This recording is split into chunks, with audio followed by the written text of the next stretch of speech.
Hey, Oshi No Ko, new anime, just came out. I've watched the first episode, and I found it through some clips of the show itself and the music video that was made for it that's been circulating around. The song is a banger, of course. But anyway, I thought it would be worth it to give it a watch and just see what the show is all about, because I was seeing a lot of people saying like, oh, you don't understand the true meaning of this song and until you've seen the anime. I was a bit confused. I was like, how bad could it possibly be? Like, I've seen some pretty fucked up topics in anime, that's just what it is. Every anime in the modern age, any anime ever is always going to be interesting, for a lack of a better word.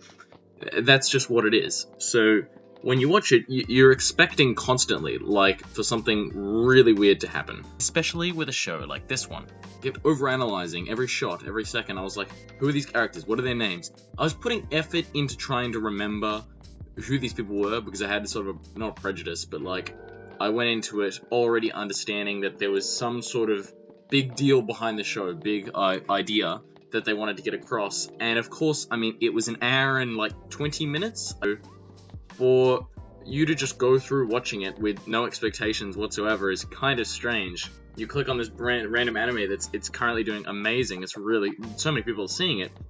For, an hour and 20-minute episode? Like, what?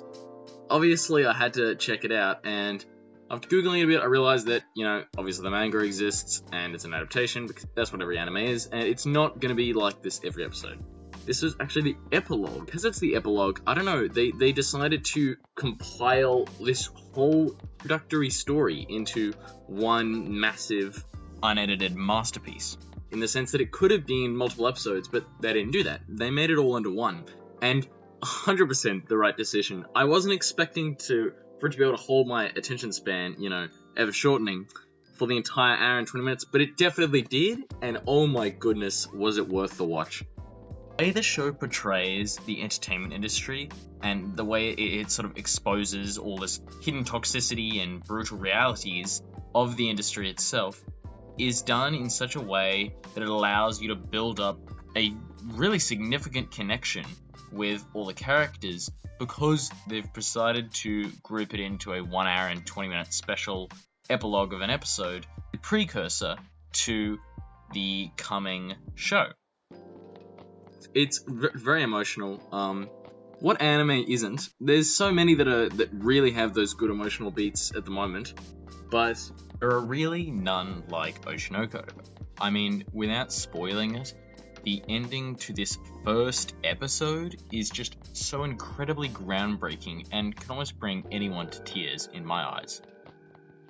Personally, the last time I came that close to pure sadness was during Your Name. I know that's embarrassing, but it was pretty rough. That and Riverdale, of course, the most well-written, climactic show you'll ever see. Stan Riverdale, please watch it. Anyway, so as I was watching this show, I was amazed by the whole epilogue of epilogue. It's like epilogueception almost. It is incredible. Like, there was multiple time jumps, one near the very start and one at the very end. And then you have the chunk of the story in the middle. And what's funny is that the chunk of the story in the middle is not necessarily like that overwhelmingly like necessary.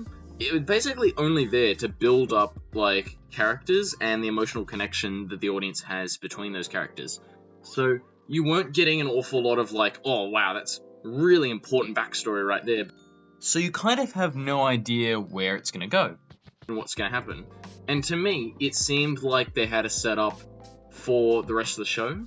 But that's what it is. They really take your expectations and just throw it out the window and give you something completely different, which is always the best thing when you're watching a show like this. To have a show like go above and beyond in all departments, really, just across the board. People have talked about literally everything that there is to do with this anime. The animation itself, first of all, fantastic.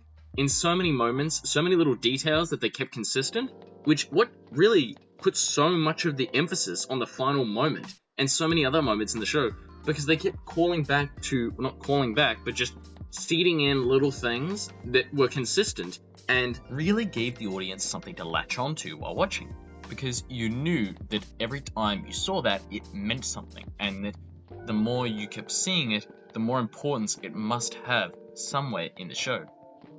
Especially the sparkle in Ai's eyes was just so dazzling. Close up, far away, the detail in these eyes is just beautiful.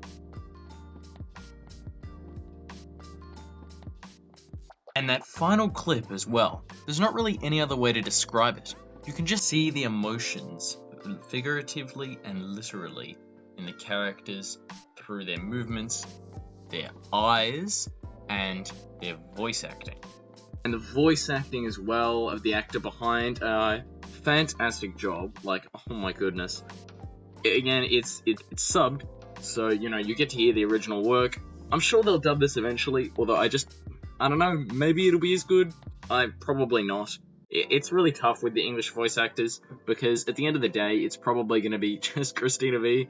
Again, I'm not bagging on these people, but it does feel like in, you know, the western side of anime where everything's being dubbed into English, they just keep bringing in the exact same people. I don't want to say they're half-assing it, that would be rude. There's a great amount of effort and work that goes into the performances, and a lot of them are very much undermined for their work.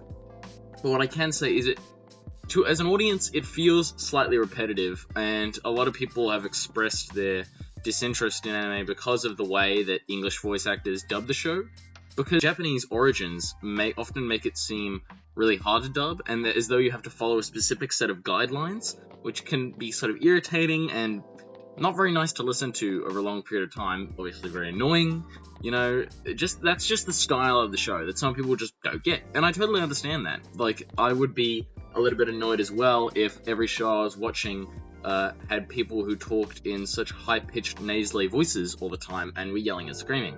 It's a little bit annoying. It's definitely a little bit annoying. But that's what anime is, and unless you are someone who only watches it, then I don't see how you could really get that annoyed by it. You get used to it, and unless you're really only watching anime and you're so sick of English voice actors, then I can see how you desperately want to watch everything subbed because you just can only appreciate the original work, which is fine, which is absolutely fine.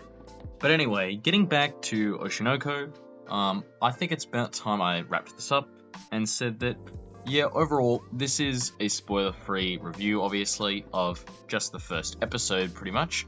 Now I know, as I'm recording this, the second episode is out, and I've seen it. It is also pretty good. It takes a much different path from the first episode, and I was kind of worried to see how that was going to work out. And you may be too, after watching the first one, since you maybe left in a load of a shock or tears. So, you know, just know that going into the rest of the show, you won't be like that at the end of every episode. So, yeah, overall, fantastic show. Highly recommend that you go give it a watch, especially now that episode 2 is out. It's definitely worth it. Thank you so much for watching, and I'll see you guys in the next one. Goodbye.